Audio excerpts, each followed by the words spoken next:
Welcome to Porch Politics. My name is Hannah Davis, and this is my dad, Art Davis. Say hello to everyone. Can you tell people what we traditionally do on the porch when you and I sit out here? We drink and we shoot the shit, and occasionally we argue. On more rare occasions, we come to some kind of agreement.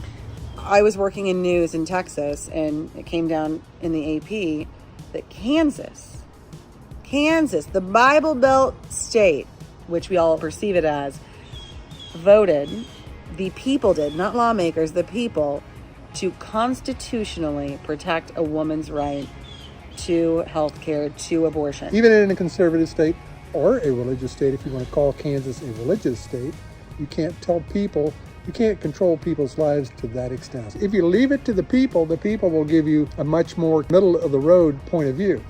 Do you feel overlooked by mainstream media or even politicians like in Washington? Do you feel like they're speaking to you, or is it only a focus on the coasts, the red of the red and the blue of the blue? Politicians and government workers and those other people that live in Washington, D.C.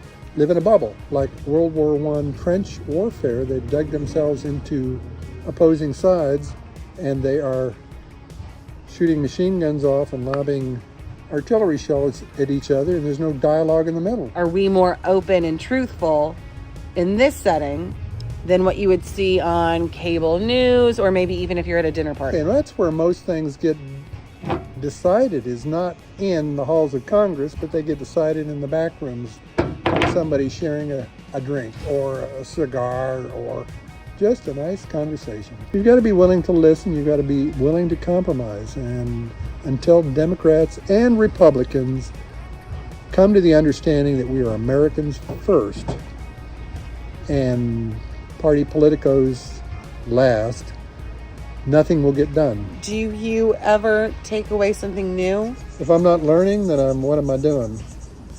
I'm just fading away. All right, this is Back Porch Politics in Wichita, Kansas. You may think you know Kansas, but you don't really know Kansas. Now you know Kansas. Now you know Kansas, guys. And so grab a drink, sit on a porch, and talk with some people.